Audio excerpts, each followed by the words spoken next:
51 Turnamen Seni Bela Diri. Nama, kelahiran kembali penggarap abadi perkotaan penulis, Dewa Pedang 10 Mil, Si Li Jiansen. Plus matikan mengatur ulang. Minggu pagi, kendaraan Zhou Tianhao diparkir tepat di pintu masuk komunitas Lakeside. Selain Chen Fan, Master Guo dan Zhou Tianhao, Abiao dan 10 pengawal lainnya juga ikut serta. Mereka mengendarai total 5 mobil. Abiao sedang mengendarai mobil yang ditumpangi Chen Fan dan Zhou Tianhao. Apakah kita akan menuju provinsi Dongjiang? Chen Fan bertanya dengan rasa ingin tahu. Ya, tanah di sana sangat luas, oleh karena itu acara kami selalu diselenggarakan di provinsi Dongjiang. Zhou Tianhao menjelaskan, Kabupaten Qinyang adalah kota perbatasan antara provinsi Dongjiang dan provinsi Hudong. Orang-orang di sana menyukai seni bela diri. Setiap tahun pada saat ini, penduduk desa akan mengadakan kompetisi gulat. Setiap tahun pada waktu ini, orang-orang dari seluruh penjuru lainnya desa dan kabupaten akan berbondong-bondong untuk mengikuti kompetisi. Sungguh pemandangan yang indah untuk disaksikan. Zhou Tianhao berkata dengan penuh kerinduan. Kami telah memilih saat ini untuk menjadi tuan rumah turnamen seni bela diri untuk menghormati tradisi mereka. Selain dari aspek bisnis, turnamen ini adalah kompetisi untuk mendapatkan seniman bela diri terbaik. Akan ada banyak orang kaya dari provinsi Dongjiang yang datang untuk menyaksikan turnamen tersebut. Secara signifikan, setelah bertahun-tahun, ini telah menjadi salah satu sumber pendapatan utama bagi masyarakat setempat. Petik 2. Begitu, Chen Fan mengangguk. Kota Chuzhou hanya berjarak 2 jam dari provinsi Dongjiang. Begitu mereka melintasi perbatasan, pemandangan di luar jendela mobil berubah drastis. Kota Chuzhou terletak di bagian utara provinsi pesisir, Hudong, sehingga perekonomiannya tidak berkembang seperti kota-kota di selatan. Provinsi Dongjiang bahkan kurang berkembang karena lokasinya yang tidak memiliki daratan. Dari jalan berkerikil yang sempit hingga gubuk-gubuk kumuh di sepanjang sisinya dalam perjalanan, Chen Fan merasa bahwa kualitas hidup di daerah kecil ini 5 tahun lebih lambat dari kota Chuzhou. Sedangkan untuk Kabupaten Qinyang, Chen Fan menganggapnya sangat mirip dengan pedesaan yang dia kunjungi ketika dia masih kecil. Waktu seakan berhenti di sini, dan segalanya tampak persis seperti di tahun 80-an. Begitu mereka memasuki Kabupaten Qinyang, mereka menepi di samping sebuah bangunan mewah berlantai 3. Bos Zhou, Anda akhirnya sampai di sini. Seseorang berada di sini, sudah menunggu mereka di pintu masuk. Tuan Chen, Tuan Guo, ini Bos Zhang dari Kabupaten Qinyang. Zhou Tianhao memperkenalkan pemilik rumah dengan malas. Ya ampun, jangan panggil aku bos, panggil saja aku Xiao Zhang. Bos Zhang segera membalas. Bagi bangsawan lokal dari desa kecil, Zhou Tianhao dianggap sebagai raja yang kuat. Karena itu, Bos Zhang menjilatnya untuk mendapatkan bantuannya. Bahkan bantuan kecil dari Zhou Tianhao akan sangat bermanfaat bagi bangsawan setempat sehingga dia akan tertawa dalam mimpinya. Apakah ini Tuan Chen? Bos Zhang melirik rombongan Zhou Tianhao, dan dia dengan cepat melihat Chen Fan dan memperhatikan otoritas yang diperintahkan bocah itu. Ya, Tuan Chen adalah teman Tuan ketiga. Zhou Tianhao berkata dengan tipis. Kegembiraan melintas di wajah Bos Zhang. Dia mengulurkan kedua tangannya dan memompat tangan Chen Fan dengan kuat. Ya ampun, teman Tuan ketiga, saya merasa sangat tersanjung. Temukan novel resmi di web novel, pembaruan lebih cepat, pengalaman lebih baik. Silakan klik www.novelhal.com untuk berkunjung.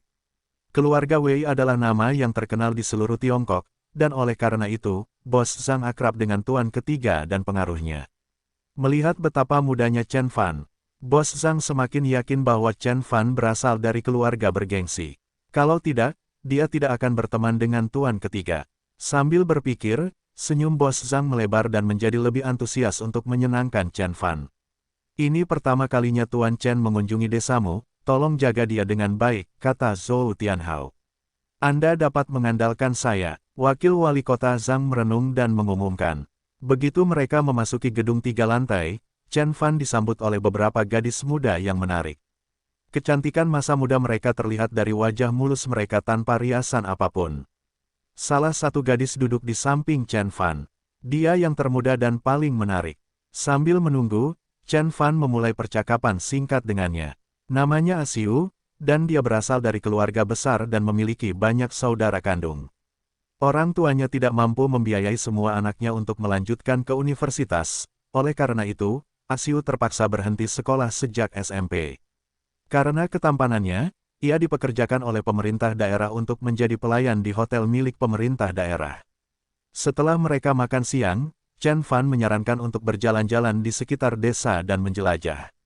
Bos Zhang bergegas memperingatkannya bahwa penduduk lokal Qin yang berperilaku tidak sopan dan mudah marah. Jika dia berjalan sendirian, penduduk setempat mungkin akan meliriknya. Dia menyarankan Chen Fan membawa Asiu bersamanya. Penduduk setempat cenderung tidak menimbulkan masalah jika mereka melihat salah satu dari mereka termasuk di antara para pengunjung. Saat dia memberikan sarannya, Bos Zhang melirik Asiu dengan penuh pengertian. Asiu tersipu dan kemudian dia menundukkan kepalanya. Turnamen ini berlangsung selama beberapa hari, dan hanya pada hari terakhir para penonton akan melihat persaingan antar bos dari wilayah Jiangbei. Lagi pula, pria dan wanita kaya yang mampu membeli tiket berbondong-bondong datang ke daerah itu untuk menyaksikan pertandingan pada hari terakhir. Saat Chen Fan berjalan-jalan di jalan-jalan desa kecil, dia melihat sekelompok pengunjung melewatinya berkali-kali. Pakaian mereka yang bagus dan kulit mereka yang pucat merupakan tanda bahwa mereka berasal dari kota dan belum pernah bekerja sehari pun di ladang. Di antara pengunjung kota ini, Chen Fan melihat pasangan yang baru menikah, teman sekolah, dan pria parubaya berperut buncit berjalan di samping nyonya muda mereka dengan sekelompok pengawal mengikuti mereka. Mereka semua datang untuk melihat turnamen tersebut. Seperti apa jadwal turnamennya? Chen Fan bertanya. Asiu adalah seorang gadis pemalu, dia berbicara dengan pelan. Turnamen ini biasanya diselenggarakan pada malam hari. Panggung ini digunakan oleh penduduk setempat untuk kompetisi gulat mereka. Setelah turnamen, kami mengadakan pesta api unggun setiap malam. Kompetisi gulat hanya untuk bersenang-senang, dan oleh karena itu, imbalannya tidak terlalu tinggi. Tetapi turnamen ini benar-benar nyata. Para pesertanya bukanlah petarung biasa.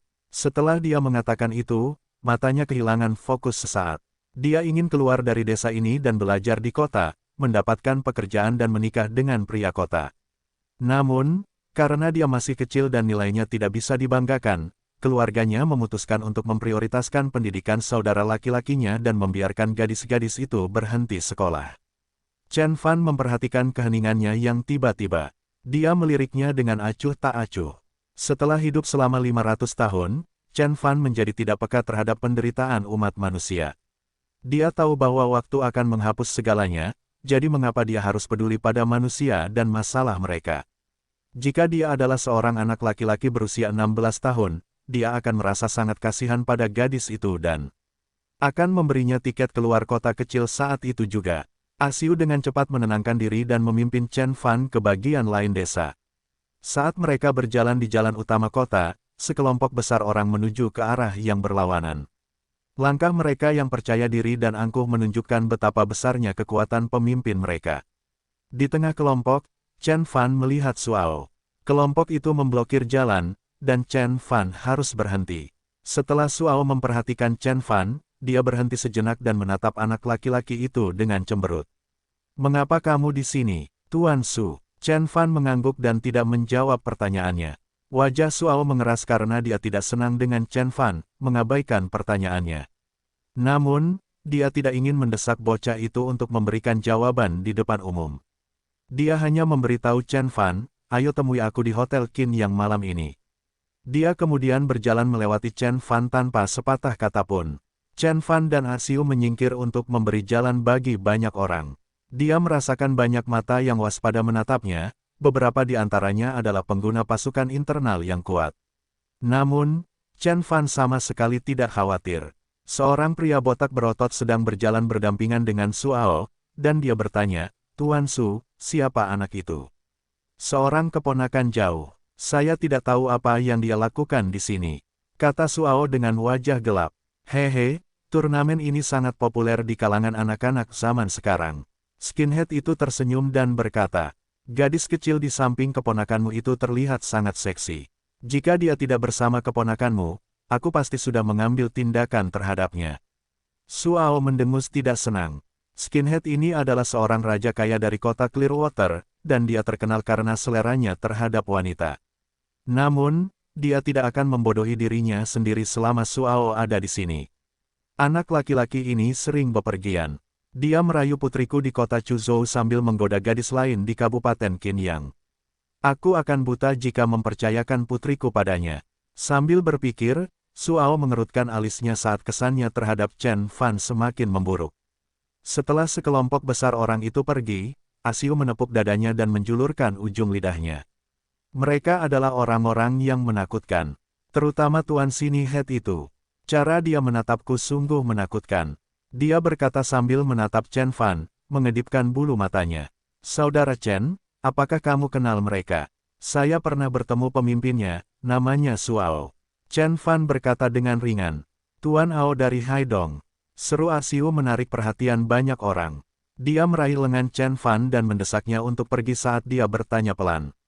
Apakah kamu kenal Bos Ao? Ah, apa yang kupikirkan? Anda adalah tamu terhormat Bos Sang, masuk akal bagimu untuk mengenal Bos Ao. Apakah kamu juga mengenal Suao? Chen Fan bertanya dengan ringan. Apakah Suao benar-benar terkenal sehingga bahkan seorang gadis desa pernah mendengar namanya? Setelah mendengar pertanyaan Chen Fan, senyum di wajah Asiu menghilang. Saya kenal banyak orang yang bekerja untuk Bos Ao. Asiu memimpin Chen Fan melewati distrik lama dan tiba di sebuah alun-alun di luar desa. Plaza tersebut sudah penuh dengan penonton. Jumlah penduduk desa dan pengunjung sama banyaknya. Sebuah panggung besar didirikan di tengah alun-alun untuk kompetisi gulat. Panggungnya sangat besar, cukup untuk mengadakan 3 kompetisi sekaligus. Di atas panggung, beberapa kombatan sedang bergulat satu sama lain. Sorakan dan tepuk tangan datang dari penonton secara bersamaan. Chen Fan kehilangan minat pada permainan gulat dengan sangat cepat. Ini semua amatir, dan tidak ada keahlian yang terlibat dalam kontes mereka. Sebagian besar kombatan memiliki keterampilan yang lebih rendah daripada Abian, apalagi pengguna pasukan internal seperti Lin Bao. Saat dia hendak menyuruh Asiu untuk kembali, seorang gadis di antara kerumunan melihat Chen Fan dan memanggilnya. Chen Fan. Chen Fan berhenti sejenak setelah dia melihat seorang gadis mengenakan topi bertepi lebar dan kacamata hitam. Dia tidak dapat mengingat siapa gadis ini. Apakah aku mengenalmu? Aku Yang Li, sahabat sepupumu sekaligus teman sekamarmu. Apa kamu tidak ingat aku? Gadis kota itu melepas kacamata hitamnya, memperlihatkan wajah kecil dengan fitur yang bagus. Dia setidaknya sama menariknya dengan Chang Wen. Ah, kakak Lili. Realisasi akhirnya menyadarkan Chen Fan. Gadis itu adalah sepupu Chen Fan, teman sekamar Chen Ning. Ketika Chen Fan mengunjungi kota Jin, sepupunya, Chen Ning memperkenalkannya sebelumnya. Namun, itu terjadi 500 tahun yang lalu, dan oleh karena itu, Chen Fan butuh beberapa saat untuk mengingat kembali potongan kenangan itu. Aku ingin tahu bagaimana kabar sepupuku Chen Ning. Chen Fan berpikir sendiri. Chen Ning adalah sepupunya dari pihak keluarga ayahnya. Dia pergi ke kota Jin untuk kuliah, dan dia seharusnya berada di tahun keempat sekarang. Meskipun keluarga ayah Chen Fan tidak dapat dibandingkan dengan keluarga Wang, keluarga Chen memiliki nama yang memiliki reputasi baik di kota Jin. Semua anak keluarga Chen mempunyai nilai luar biasa di sekolah. Chen Ning, misalnya, diterima di salah satu dari 10 universitas terbaik di Tiongkok karena lulusannya yang luar biasa. Dalam ingatan Chen Fan, Chen Ning bekerja di Wall Street setelah dia lulus dan menjadi konsultan investor yang sukses. Dia menikah dengan seorang manajer hedge fund dan menjalani kehidupan mewah, sangat kontras dengan kejatuhan tragis Chen Fan dari kejayaan. Namun, itu adalah kisah dari kehidupan lain. Chen Fan terlahir kembali untuk menulis ulang babak baru dalam buku takdir. Terakhir kali aku melihat Yang Li adalah 2 tahun lalu. Anehnya dia masih mengenaliku. Chen Fan merasa ringan dengan pertemuan itu. Dia menggelengkan kepalanya dan bertanya, Saudari Lili, mengapa kamu berada di Kabupaten Qinyang? Hei, itu pertanyaanku untukmu. Yang Li memutar matanya dan meletakkan tangannya di pinggul. Bukankah kamu seharusnya berada di sekolah sekarang? Apakah kamu datang ke sini sendirian? Tidak, aku datang dengan teman-temanku. Teguran Yang Li membuat Chen Fan terdiam. Dia mungkin seorang kultivator berusia 500 tahun, tetapi di mata orang biasa, dia masih anak-anak. Geli dengan ekspresi malu Chen Fan, Asiu menutup mulutnya untuk menahan tawanya. Temukan novel resmi di web novel, pembaruan lebih cepat, pengalaman lebih baik, silakan klik www.novelhal.com untuk berkunjung. Siapa gadis ini? Pacarmu? Yang Li tercengang dengan kecantikan Asiu dan matanya bersinar karena terkejut. Meskipun Asiu mengenakan pakaian yang polos dan biasa saja, kecantikan alaminya membuatnya menonjol di antara orang banyak. Kulitnya halus, matanya lebar dan tampak imut. Tidak, Chen Fan menjawab dengan ringan. Asiu menunduk dan wajahnya memerah. Penampilannya yang malu membuat penolakan Chen Fan tidak berdaya. Oke, aku paham. Yang Li menatap Chen Fan dengan penuh pengertian dan kemudian menggelengkan kepalanya. Anak-anak zaman sekarang sudah melampauiku. Bukan hanya kamu mulai berkencan terlalu dini, tapi juga melakukan perjalanan sejauh ini ke tempat berbahaya seperti itu. Saat itu, beberapa teman Yang Li juga sudah berkumpul di sekelilingnya. Salah satu pria yang mirip pacar Yang Li mengerutkan alisnya dan bertanya. Xiao Li, siapa dua orang ini? Mereka berlima, 3 laki-laki dan 2 perempuan, semuanya berasal dari kota besar. Ketiga pemuda itu memandang sekeliling ke arah Asiu, dan mata mereka berbinar. Ini Xiao Fan dan pacarnya. Yang Li memperkenalkan, Xiao Fan adalah sepupu dari sahabatku. Kenapa mereka tidak ikut bersama kita? Seorang pria muda bertanya. Dilihat dari cara dia berbicara, sepertinya dia adalah pacar Yang Li. Dia mengenakan pakaian bermerek dari ujung kepala sampai ujung kaki. Di pergelangan tangannya ada sepotong Vacheron Konstantin dan gantungan kunci BMW juga terpasang di ikat pinggangnya. Saudara Zhang adalah anggota tim Sansu Provinsi. Saya yakin dia akan menghajar semua orang. Saudara Zhang adalah pemuda tertinggi di antara ketiganya. Dia mengenakan tank top hitam kecil, memperlihatkan kecupannya yang luar biasa. Tangannya yang kapalan merupakan indikasi pelatihan bertahun-tahun di belakangnya. Saudara Zhang menggelengkan kepalanya dan berkata, saya di sini hanya untuk turnamen, bukan untuk gulat di siang hari. Mereka bisa menggertak sesuka mereka, bagaimanapun juga, aku akan mengalahkan mereka. Saudara Zhang berkata dengan nada menghina. Yang lain mengangguk setuju. Namun, Chen Fan tidak setuju, tetapi pendapatnya tetap tidak terucapkan. Saudara Zhang terlalu egois. Dia pikir Sansu adalah satu-satunya yang ada di dunia seni bela diri yang luas. Dia berkhayal bahwa dia akan menang karena selama ini dia hidup di bawah batu. Pacar Yang Li mendesak Chen Fan dan Asiu untuk mengikuti mereka menonton pertandingan saudara Zhang. Chen Fan tahu mereka ingin mereka ikut karena Asiu. Chen Fan hendak menolak undangan tersebut, tetapi Yang Li bersikeras agar dia pergi, jadi dia akhirnya menyerah dan mengikuti mereka. Saudara Zhang adalah anggota tim provinsi, karena itu, dia mengalahkan lawan-lawannya dengan mudah. Seorang pemuda terjatuh ke tanah hanya setelah 1 tendangan sapuan. Setelah beberapa putaran kemenangan, tidak ada lagi yang berani menantang saudara Zhang. Membosankan, saudara Zhang turun dari panggung turnamen, dia menggelengkan kepalanya dan meratap. Kamu terlalu kuat untuk mereka. Pacar Yang Li memuji saudara Zhang. Pacar Yang Li dipanggil Xiao Wang, dan dia berasal dari kota Jin. Keluarganya memiliki setidaknya beberapa lusin juta karena jika tidak, dia tidak akan bisa menemukan pacar secantik Yang Li. Teman-teman kaya seperti Xiao Wang praktis mengepung saudara Zhang. Lagi pula, seseorang harus membereskan kekacauan setelah bocah-bocah kaya ini. Setiap kali mereka mendapat masalah, mereka akan menelepon saudara Zhang untuk meminta bantuan. Dalam kebanyakan kasus, pertarungan berakhir setelah saudara Zhang tiba dan memberitahu lawan-lawannya bahwa dia berasal dari tim Sansu Provinsi. Sebagian besar lawannya adalah anak-anak sekolah menengah biasa, dan oleh karena itu tidak ada yang berani melawan seorang profesional.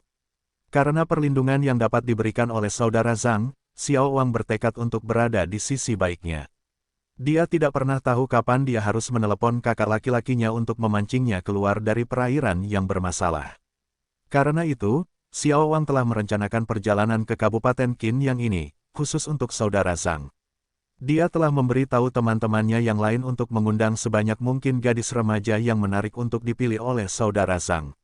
Namun, waktunya tidak tepat, dan oleh karena itu, hanya 1 gadis yang ikut bersama mereka selain Yang Li.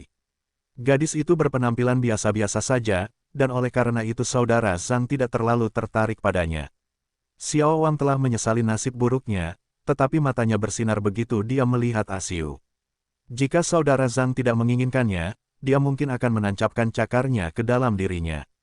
Begitu saudara Zhang melihat Asiu, matanya terpaku pada wajah gadis itu. Melihat ketertarikan saudara Zhang, Xiao Wang menyusun rencana dalam pikirannya dan Berbicara kepada saudara Zhang, karena tidak ada lagi yang bisa dilakukan, mengapa kita tidak maju ke tahap turnamen sekarang juga? Dia kemudian melihat ke arah Chen Fan dan Asiu dan berkata, Xiao Fan, kalian berdua masih terlalu muda, dan daerah ini terlalu berbahaya. Mengapa kamu tidak ikut dengan kami? Kami mendapat perlindungan dari saudara Zhang, tidak ada seorang pun yang mau berani menyentuhmu. Aku setuju, Xiao Fan, ikutlah dengan kami. Jika aku meninggalkanmu sendirian di sini, adikmu tidak akan membiarkanku lolos begitu saja. Yang Li mengangguk setuju, tidak perlu. Chen Fan mengerutkan alisnya. Dia merasakan getaran buruk dari grup tersebut kecuali Yang Li, yang tidak menyadari sifat asli temannya. Dia bertanya-tanya apa yang mendorong niat jahat para pemuda ini setelah bertemu dengannya untuk pertama kali. Tentu saja, kamu ikut dengan kami. Pernahkah kamu melihat seseorang baru saja mematahkan kepalanya di atas panggung? Tempat ini berbahaya, lebih baik kamu ikuti kami. Jika tidak, aku akan menelepon adikmu dan memberitahunya apa yang kamu lakukan. Yang Li meletakkan tangannya di pinggul dan membantah Chen Fan dengan tegas. Chen Fan tiba-tiba merasa kehilangan kata-kata.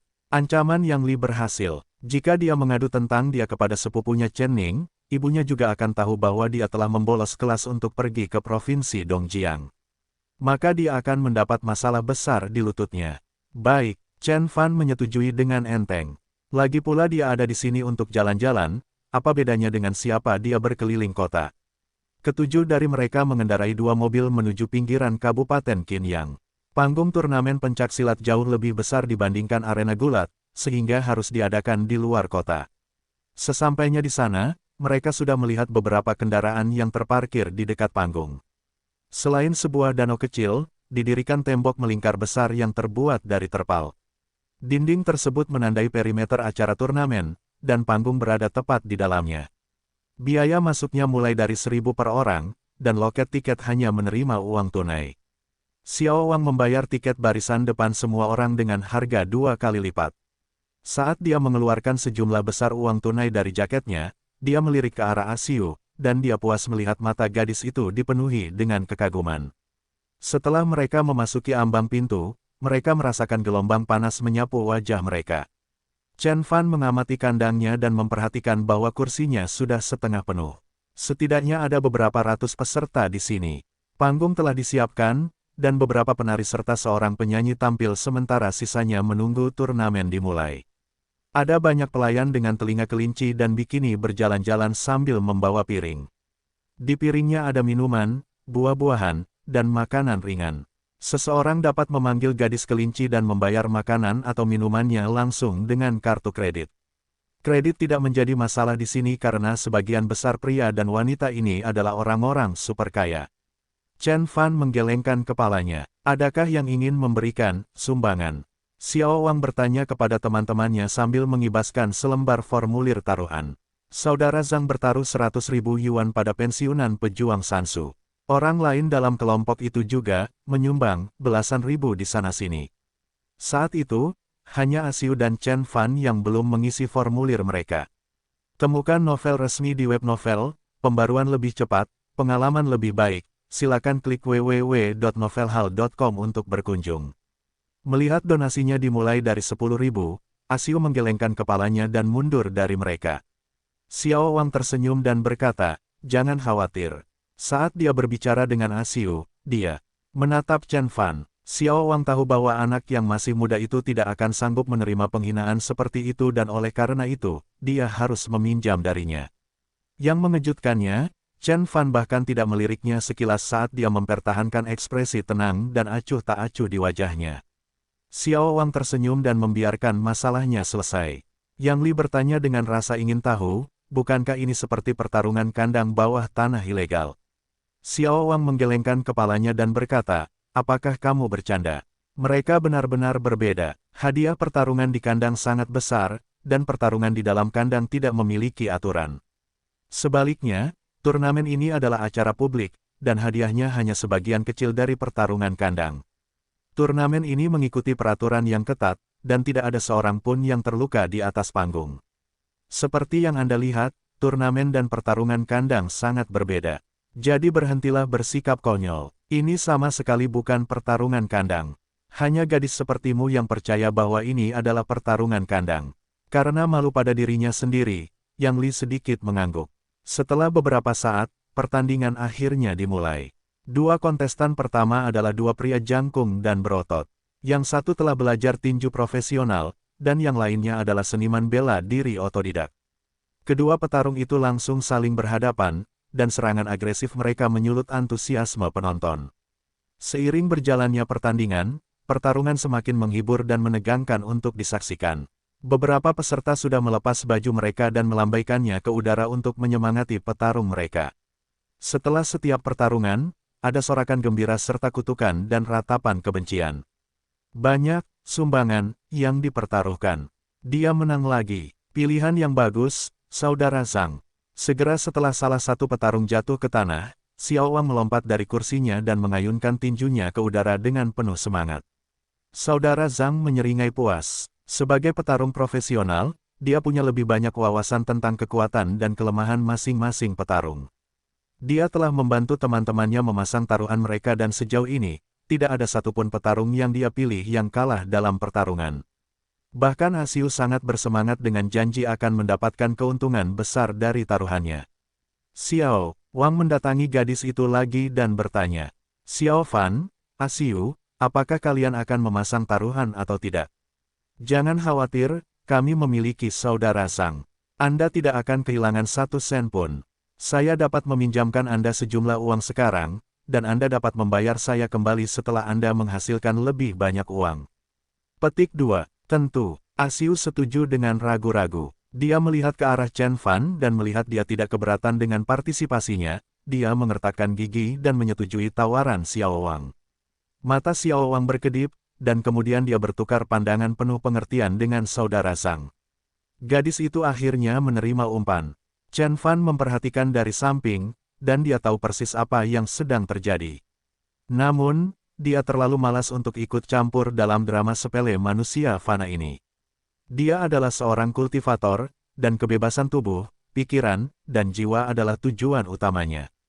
Oleh karena itu, dia tidak akan membiarkan moral dan nilai-nilai duniawi membebani dirinya. Taruhan pertama yang dibuat Asiu adalah kemenangan. Wajah Asiu memerah karena memenangkan uang tunai dalam jumlah besar. Dia memandang Saudara Zhang dan Xiao Wang dengan penuh semangat. Saudara Chen, kenapa kamu tidak bersenang-senang juga? Xiao Wang memeluk Yang Li dan bertanya pada Chen Fan sambil tersenyum dingin. Saat Asiu menerima umpan, dia sudah melupakan Chen Fan. Dia mengundang Chen Fan untuk bergabung dengan grup hanya untuk memikat gadis itu ke dalam perangkapnya. Kegembiraan terpancar di seluruh wajah Asiu. Namun, pikirannya tenang dan jernih. Dia berbicara pelan, Tuan Chen adalah orang yang kuat, dia tidak akan bertaruh pada permainan sekecil itu. Pria yang kuat, Xiao Wang mengerucutkan bibirnya sambil mencoba menahan tawa.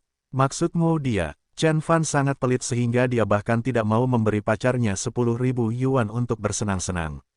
Orang kuat macam apa yang mau melakukan itu? Namun, melihat ketulusan di mata Asiu, dia membiarkan masalahnya dan tidak berkata apa-apa lagi. Dalam beberapa hari berikutnya, Xiao Wang membimbing Chen Fan dan Asiu berkeliling desa pada siang hari dan bertaruh pada pertandingan turnamen di malam hari. Asiu telah meminjam banyak uang dari Xiao Wang, tetapi dia memenangkan lebih banyak lagi. Meskipun dia bersemangat atas keberuntungannya, dia tidak membiarkan dirinya terbawa suasana. Untuk sebagian besar waktu, dia tetap dekat dengan Chen Fan dan hanya bertaruh pada pertandingan sekali atau 2 kali dalam semalam.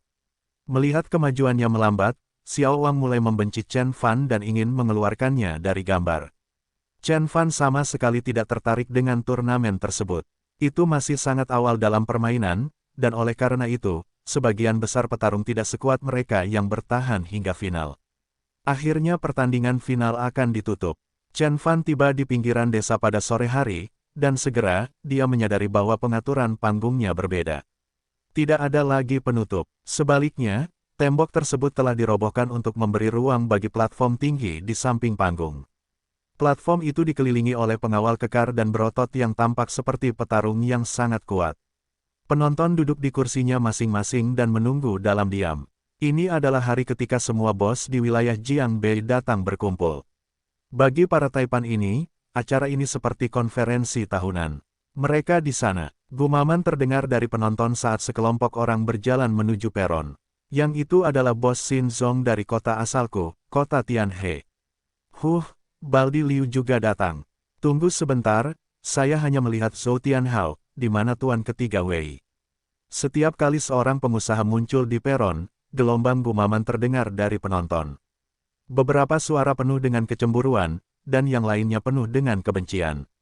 Kenapa Tuan Wu dari kota Jiangzhou mengirim seorang gadis untuk menggantikannya? Beberapa pengunjung dari Jiangzhou berbicara pelan. Beberapa saat kemudian, Taipan terakhir muncul di panggung. Seluruh arena menjadi sunyi senyap saat semua orang menatap pria parubaya yang tampak terpelajar itu. Penguasa terbesar wilayah Jiangbei, Suao dari Haidong. Dari semua orang di peron, Suao adalah yang paling berkuasa. Dia tidak hanya mengendalikan kota terbesar di wilayah Jiangbei, tetapi dia juga memiliki saham mayoritas di sebuah perusahaan publik yang bernilai puluhan miliar yuan. Berkat pelindungnya yang kuat dan kemampuan finansial yang luar biasa, dia sangat mendominasi dinamika kekuasaan bersama para Taipan lainnya. Melihat sikap Suao yang mengesankan, beberapa tokoh bisnis mendengus. Suao membiarkan hinaan cemburu mereka hilang dari pikirannya dan duduk dengan anggun di kursi tengah meja. Namun Tuan Gu melirik si pencemooh dengan dingin dan tajam. Pencemooh itu tidak lain adalah Xin Zong. Yang mengejutkan Tuan Gu, dia hanya melihat Tuan Wu duduk di samping Xin Zong, tetapi tidak melihat tuan luar negeri yang dibicarakan semua orang. Tertawalah selagi kamu masih bisa. Tuan Gu berpikir dalam hati. Setelah semua orang duduk, Baldi Liu menatap satu-satunya wanita di antara para bos dan berkata sambil menyeringai. Apakah benar-benar tidak ada orang lain di kota Jiangzhou yang mereka miliki? Mengirim seorang gadis. Orang yang mewakili kota Jiangzhou adalah seorang gadis dengan kemeja hijau. Dia bukan tipe yang sangat cantik tetapi tampak cantik dan halus. Dia mengenakan gaun kipau hijau dan sepasang sandal sutra dengan hiasan halus sulaman. Lengannya yang seputih salju dihiasi dengan sepasang gelang yang terbuat dari batu giok hijau. Gaya kuno dan budayanya yang unik membuatnya tampak seperti kecantikan dari zaman kuno.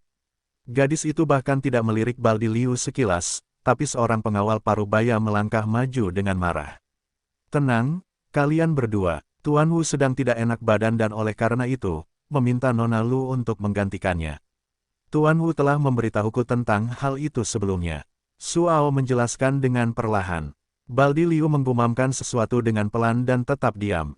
Instruksi, dan yang terakhir melambaikan tangan padanya. Semua orang terkejut dengan otoritas yang dipegang oleh Suao. Tanpa persetujuannya, tidak ada seorang pun di meja yang berani melewati batas. Senang melihat semua orang berkumpul di sini, di sudut Tiongkok ini. Seperti yang kita semua tahu, hari ini adalah hari di mana tuan-tuan di seluruh kota Jiangbei berkumpul di sini untuk menyelesaikan masalah masa lalu, dengan cara kita sendiri dan dengan cara kita sendiri. Kita akan berjuang sekuat tenaga di panggung itu, tapi di luar panggung itu, tidak seorang pun boleh menimbulkan kekacauan, setidaknya tidak di bawah pengawasanku. Suao duduk di kursi berlengan dan mengumumkan dengan tegas. Tidak ada yang berani mengucapkan sepatah kata pun saat dia berbicara. Setelah Suao selesai berbicara, Baldi Liu adalah orang pertama yang angkat bicara. Dia mencibir pada Zhou Tianhao dan bertanya, Zhou Tianhao, mengapa aku tidak melihat pelindungmu? Tuan ketiga Wei. Aku telah menyelamatkanmu berkali-kali demi rumah Wei, dan hari ini aku tidak akan membiarkanmu ditangkap, untuk lolos lagi. Baldi Liu melambaikan tangan ketika seorang pria pendek dan berkulit gelap melangkah maju dan melesat menuju panggung. Ketika dia berada sekitar 10 langkah dari panggung, dia melompat, dan terbawa oleh momentumnya, dia melompat melintasi pagar penjaga dan mendarat dengan kokoh di atas panggung. Dia memandang dengan jijik ke arah perwakilan kota Chuzhou. Wajah Zhou Tianhao menjadi gelap saat dia memegang kursi berlengan. Kota air jernih berbatasan dengan kota Chuzhou, dan oleh karena itu kedua faksi sering terlibat perselisihan. Liu Baldi telah menjadi rival lama Zhou Tianhao. Tuan Guo, bisakah Anda mengatasinya? Zhou Tianhao menatap pemuda tajam di atas panggung dan menjawab. Dia ahli Muay Thai. Mereka mulai berlatih ketika mereka masih kecil. Mereka memukul batu dengan kepalan tangan hingga seluruh tulang di tangan mereka patah. Ketika luka-luka itu disembuhkan, tinju mereka seolah-olah terbuat dari besi. Guo Wei mengamati pemuda itu dengan hati-hati. Dan kemudian dia berkata dengan percaya diri. Selama dia tidak berlatih sekolah kuno Muay Thai, saya yakin saya bisa mengalahkannya. Sebelum kata-katanya memudar, Master Guo sudah terbang ke udara dan mendarat di atas panggung. Bravo! Masuknya Master Guo mendapat gelombang sorakan dari penonton. Karena petarung lainnya tidak melakukannya, tidak terlihat seperti orang Cina, para penonton sudah memilih pihak mereka. Melihat Master Guo mengenakan pakaian kungfu Tiongkok klasik, para penonton memberikan dukungan patriotik padanya.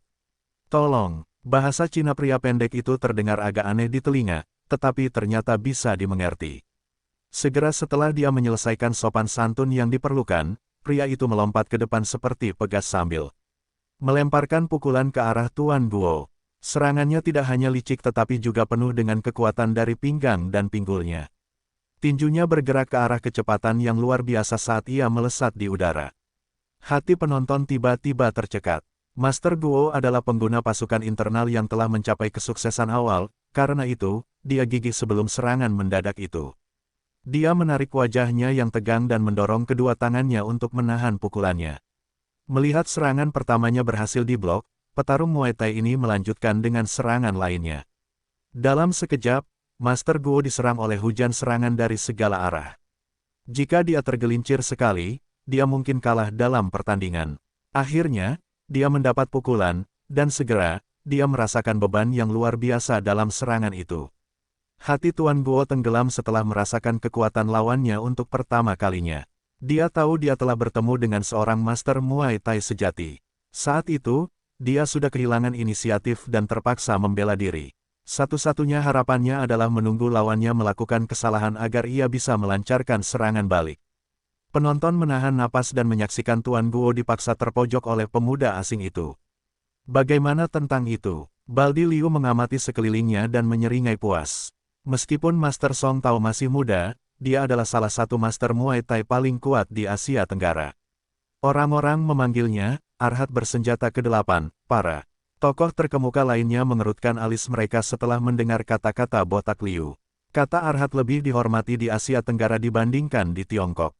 Di Asia Tenggara, aliran Buddha Hinayana menghormati Arhat sebagai pencerahan tertinggi yang dapat dicapai manusia. Itu bukanlah nama panggilan yang bisa dengan mudah dilontarkan dari mulut ke mulut. Hanya petarung Muay Thai yang paling berprestasi yang dapat disebut sebagai Arhat. Di atas panggung, petarung muda Muay Thai ini menggerakkan tangan dan kakinya secepat kilat. Dia menyerang dengan tinju, kaki, siku, lutut dan mengubah tubuhnya menjadi mesin kematian yang berjalan. Tidak heran mereka memanggilnya Arhat berlengan 8. Wajah semua orang memucat melihat perkembangan itu. Wajah saudara Zhang suram. Meskipun ia berasal dari tim Sansu tingkat provinsi, ia tidak pernah mengharapkan kekuatan seperti itu dari seorang petarung Muay Thai. Bahkan kekuatan Guo Wei telah melampaui ekspektasinya, apalagi petarung Muay Thai. Saudara Zhang mencoba menempatkan dirinya pada posisi Guo Wei dan menyadari bahwa dia mungkin tidak mampu menahan salah satu pukulan keras Song Tao. Chen Fan juga mengerutkan alisnya karena dia khawatir Guo Wei akan kalah. Lihatlah, dalam hitungan menit, Guo Wei dikalahkan. Kurangnya inisiatif guru Guo akhirnya menjadi kejatuhannya. Meskipun Master Guo telah bertahan selama yang dia bisa, berharap lawannya akan tergelincir dan memberinya kesempatan untuk melawan, dia telah meremehkan kemampuan Song Tao. Arhat bertangan 8 telah melancarkan serangan ke arahnya, dalam sekejap, dia telah melepaskan 13 pukulan, 6 tendangan, 5 serangan siku, dan 7 serangan lutut. Pukulan ke-14 akhirnya mengenai sasaran dan menghancurkan pertahanan Guo Wei. Tinju secepat kilat itu mendarat dengan kokoh di dada Guo Wei.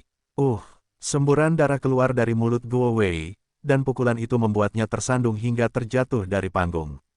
Bam! Tuan Guo terjatuh ke tanah di bawah panggung. Saat itu, penonton akhirnya menyadari ada depresi di tengah dada Guo Wei. Kemejanya compang camping di sekitar area seukuran kepalan tangan di dadanya. Pemandangan mengerikan itu membuat semua orang merinding. Hanya dengan satu pukulan, Song Tao berhasil mengusir Guo Wei dari panggung. Jika pukulan itu mendarat di titik vital tubuh Guo Wei, dia mungkin sudah mati. Saya serahkan. Dengan noda darah di sudut bibirnya, Guo Wei mendorong dirinya untuk berdiri. Dia hampir tidak bisa berdiri tegak. Wajah Song Tao yang berkerut tiba-tiba kembali tenang setelah dia mendengar lawannya menyerah. Dia melipat tangannya dan membungkuk sedikit pada guru Guo dan mulai turun dari panggung. Baldi Liu mencibir pada Zhou Tianhao dan kemudian berkata, "Bagaimana dengan itu, Saudara Hao?" "Yah, aku kalah. Sampai tahun depan, aku tidak akan bersaing denganmu dalam bisnis." Wajah Zhou Tianhao muram dan tegang, dan dia berhasil mengeluarkan beberapa kata. "Bagus, aku akan mengantarmu ke sana." Baldi Liu tertawa dan kemudian mengumumkan dengan gembira. Seorang pramusaji membawa selembar kertas di atas piring untuk dibawa pergi. Zhou Tianhao, tanpa memeriksa isi kontrak, Zhou Tian menandatangani dokumen dan mentransfer bagiannya kepada Baldi Liu. Melihat kesepakatan itu disegel, wajah Baldi Liu berseri-seri dengan gembira. Zhou Tianhao ingin menggali lubang dan bersembunyi. Dia tidak peduli dengan bagian yang baru saja dia berikan, namun, dengan melakukan itu, dia juga telah memberikan tempatnya di salah satu desa terkaya di sekitar wilayah ini. Desa Linfu berbatasan dengan 3 kota dan oleh karena itu merupakan kota penting pusat transportasi. Karena banyaknya pengunjung dari kota-kota terdekat, industri hiburan berkembang pesat di sana dan merupakan sumber pendapatan utama Zhou Tianhao. Kehilangan saham di perusahaan-perusahaan yang berlokasi di desa Linfu secara langsung berarti kerugian lebih dari beberapa keuntungan belasan juta yuan, hampir setengah dari arus kas tahunannya. Tuan Chen mengatakan dia telah bertemu dengan sekelompok teman, jadi dia keluar bersama mereka. "Terlalu banyak pengunjung di tempat kecil ini sehingga kami tidak dapat menemukannya," kata Abiao. "Jangan khawatir, jika Tuan Chen berjanji untuk muncul, saya yakin dia akan muncul. Selama Tuan Chen muncul, dia akan mengalahkan Song Tao dengan mudah." Zhou Tianhao mengangguk setelah menyadari bahwa dia tidak punya pilihan lain selain menunggu. Dia telah mengundang Master Chen sebagai tindakan darurat, berpikir bahwa Master Guo sudah cukup. Namun, dia tidak menyangka rekan-rekan pengusahanya akan mengundang petarung yang jauh lebih kuat dari biasanya. Oleh karena itu, Master Guo dikalahkan di babak pertama putaran. Kekalahan guru Guo juga telah memperlihatkan kelemahannya. Zhou Tianhao bertaruh bahwa Baldi Liu tidak akan menjadi orang pertama yang menantangnya. Dia telah duduk di meja mewakili kota Chuzhou. Oleh karena itu, dia harus menerima tantangan apapun yang dilontarkan, dia dan mengakui kekalahan apapun. Lihatlah, dan lihatlah, beberapa faksi lain menantang Zhou Tianhao. Guo Wei terluka, dan Tuan Chen tidak hadir, satu-satunya orang yang bisa melawan adalah Abiao. Namun, Zhou Tianhao yakin bahwa jika dia membiarkannya Abiao naik ke panggung itu, dia mungkin juga mengirimnya ke misi bunuh diri. Karena tidak memiliki jagoan, Zhou Tianhao harus tunduk pada tantangan dan menyerahkan lebih banyak saham yang dimilikinya. "Tunggu saja, ketika Tuan Chen muncul, aku akan membiarkanmu memuntahkan apa yang kamu ambil." Zhou Tianhao mengutuk voucher itu dalam pikirannya. Pada saat itu, faksi Chu Zhou hampir tersingkir, dan faksi yang kuat sudah mengabaikan Chu fraksi Zhou dan fokus bersaing melawan Baldi Liu dari kota Clearwater. Gadis berbaju hijau berkata dengan tipis, "Paman keempat, Guo Wei adalah pengguna pasukan internal yang telah mencapai kesuksesan awal, bukan? Kenapa dia bukan tandingan seorang petarung Muay Thai?" Petik 2. Yang mulia, dia bukan sembarang ahli Muay Thai. Pria parubaya yang berdiri di belakang gadis itu berkata dengan sepasang mata yang berkilauan. Kekuatan dan kecepatannya sangat luar biasa, melebihi orang normal. "Saya yakin dia adalah seorang praktisi Muay Thai kuno. Muay Thai kuno memiliki metode untuk menstimulasi pertumbuhan manusia yang kuat, dan itu hanya diturunkan kepada murid terdekat. Mereka yang terpilih untuk menggunakan seni rahasia tidak kalah kuatnya dengan pengguna kekuatan internal. Petarung Muay Thai kuno yang terkuat setara dengan seorang guru transenden. Meskipun demikian, terlalu sedikit orang yang mempraktikkan bentuk kuno Muay Thai ini. Song Tao hanya sedikit lebih kuat dari Guo Wei. Tuan Guo tidak akan kalah jika dia tidak meremehkan lawannya." Petik 2. Bagaimana dia dibandingkan denganmu? Gadis berbaju hijau bertanya pelan. "Hehe," pria parubaya itu tersenyum puas. "Dari semua petarung, hanya tulang tua dari keluargaku itulah yang menjadi lawan yang layak bagiku. Sedangkan petarung Muay Thai itu, aku bisa mengalahkannya dalam 10 gerakan." Pria parubaya itu berbicara dengan sangat percaya diri dan yakin. Nona Lu mengangguk setuju, semuanya masih terkendali. "Karena Paman Wu mengundang keluargaku untuk membantu, aku akan menjunjung tinggi kehormatan dan reputasi keluargaku." Bukan masalah besar bagi kami untuk mengklaim gelar nomor 1 di wilayah Jiangbei. Tace, keluarga Lu kami memiliki akar yang kuat dalam seni bela diri, dan tidak ada petarung biasa yang bisa menantang kami. Paman keempat setuju. Orang tua dari keluarga Gu itu juga berasal dari silsilah seni bela diri kuno. Namun, dia mengalami beberapa cedera serius ketika dia masih muda, dan oleh karena itu, saya harus mendapat keuntungan saat bertarung melawannya. Berbicara dengan Tuan Gu, usia tua telah mengukir garis-garis dalam di wajah Tuan Gu dan suaranya serak. Yakinlah, Tuan Su, Song Tao bukanlah tandingan saya. Pesaing paling kuat hanya mencapai kesuksesan awal dalam kultivasi mereka. Mereka tidak punya peluang di hadapanku. Terima kasih atas jaminan Anda. Saya lega. Su Ao mengangguk. Sementara itu, Tuan Gu melirik diam-diam ke arah Nona Lu dan pria parubaya di belakangnya. Mereka tampak sangat kekeluargaan bagi Tuan Gu, tetapi lelaki tua itu tidak dapat menentukan dengan tepat di mana atau kapan dia bertemu dengan mereka. Di 1 jam, 5 pertandingan lagi telah selesai. Sejauh ini, Song Tao telah mencapai kesuksesan besar. Lawan terakhirnya adalah Master Karate. Namun, dia telah mengalahkan Master Jepang dengan 1 tendangan. Semua bos, kecuali Suao dan Nona Lu mulai merasa terkesima dengan penampilan kekuatan Song Tao. Dia terlalu kuat. Sebagian besar juara Taipan itu tidak bisa menandingi petarung Muay Thai. Baldi Liu memasang wajah puas diri saat dia mengamati meja, mencari korban berikutnya. Semua orang di meja memandang ke arah Suao untuk diselamatkan. Suao mengerutkan alisnya ketika dia berpikir bahwa dia telah menghentikan tindakan Baldi Liu. Bahkan ketika dia akan memerintahkan Tuan Gu untuk bersiap menghadapi pertarungan, suara yang keras dan menghina terdengar suara dari atas panggung. Apakah benar-benar tidak ada yang bisa menghentikan pria dari Thailand ini? Sayang sekali, semua orang melihat ke arah suara itu, dan mereka melihat Sin Zong tergeletak di dalam sebuah kursi berlengan besar. Penghinaan dan penghinaan tertulis di seluruh wajahnya. Kata-kata Sin Zong membuat marah Baldi Liu, dia berteriak padanya, "Sin Zong, apa yang kamu lakukan? Kamu mendekati kematian. Baiklah, saya dapat membantu Anda memenuhi keinginan Anda." Saat dia berbicara, Baldi Liu mengamati sekeliling Sin Zong. "Apakah kamu tidak mengundang jagoan dari luar negeri? Di mana dia? Apakah dia takut dengan kekuatan Song Tao?" Pertanyaan Baldi Liu bergema di benak banyak tokoh. Terkemuka lainnya saat mereka mengerutkan alis karena kebingungan. Selain setengah lusin pengawal biasa, hanya Tuan Wu yang duduk di samping Sin Zong. Master Wu tampak seperti berusia 70-an, dan oleh karena itu orang-orang ragu bahwa dia akan naik ke panggung dan bertarung melawan seorang pemuda di masa jayanya. Jangan bercanda, di mana master seni bela diri luar negeri yang diklaim Sin Zong telah diundang? Semua orang menanyakan pertanyaan yang sama dalam pikiran mereka. Sin Zong memutar matanya dan kembali menatap Baldi Liu dengan penuh semangat. "Baldi Liu, beraninya kamu merendahkan Tuan Hu. Kamu akan membayar kesombonganmu. Tuan Hu baru saja tiba. Saya tidak sabar untuk melihat reaksi Anda." Setelah Sin Zong menyelesaikan kata-katanya, dia berdiri dan membungkuk ke arah danau kecil, lalu dia berteriak, "Selamat datang, Tuan Hu." Pengawal Sin Zong mengikuti petunjuknya saat mereka berteriak, keluar serentak. "Selamat datang, Tuan Hu." Perkembangan itu membuat semua orang tercengang. Bahkan tidak ada perahu di belakang, apalagi orang yang hidup. Tiba-tiba, Chen Fan terengah-engah. Dia memusatkan pandangannya pada permukaan yang menjentikkan danau dan tersenyum. "Menarik, saya pikir saya telah meremehkan seniman bela diri di bumi. Namun, sebagian besar orang masih tidak menyadari apa yang sedang terjadi." Beberapa penonton siap untuk berdiri dan mempertanyakan Sin Zong. Tiba-tiba, Tuan Gu dan Paman keempat tiba-tiba berdiri, dan melihat ke kejauhan dengan tidak percaya. "Tuan Gu, Paman keempat, apa yang terjadi?" Nona Lu dan Suao bertanya hampir bersamaan.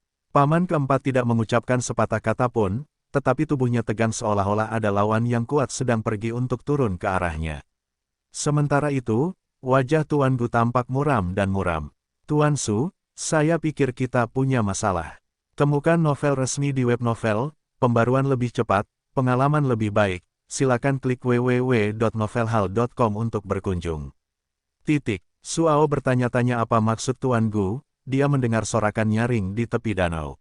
Dia menelusuri sumber keributan, dan kemudian dia terkejut dengan apa yang dilihatnya. Di permukaan danau yang tenang ada garis putih gelombang pecah memanjang dari sisi lain pantai ke pantai dekat panggung. Kepala gelombang terdepan bergerak dengan kecepatan luar biasa. Setelah melihat lebih dekat, Suao melihat seorang pria berlari di danau, menendang air sehingga menciptakan garis air yang bergejolak di danau. Apakah itu, manusia? Seseorang bertanya dengan suara bergetar. Semua orang menanyakan pertanyaan yang sama dalam pikiran mereka. Bukan hanya pria itu yang berlari di atas air, tapi dia juga melaju secepat speedboat. Bagaimana dia melakukannya? Paman keempat ternganga melihat pemandangan itu dan akhirnya berhasil mengeluarkan beberapa kata. Berjalan di atas air, astaga, dia telah mencapai kondisi tertinggi dari kekuatan internal. Orang di danau telah mencapai tahap kesempurnaan dalam internalnya. Paksa budidaya, dia hanya selangkah lagi untuk menjadi Grandmaster Transcendent. Seorang Grandmaster kuat seperti dia akan mendominasi dunia seni bela diri saat ini dengan mudah. Bibir Shinzong membentuk senyuman. Dia membungkuk dalam-dalam lagi dan berteriak. Selamat datang, Tuan Hu. Sementara banyak pasangan menatap dengan tidak percaya, Lin Hu menendang air di bawah kakinya dengan kuat dan terbang ke udara. Sedetik kemudian, dia mendarat di atas panggung. Dia mengaitkan tangannya ke belakang punggung dan berkata dengan ringan kepada Song Tao. Kamu adalah lawanku. Wajah Song Tao langsung memucat. Ini adalah pertama kalinya sejak dia naik ke atas panggung dia merasa takut.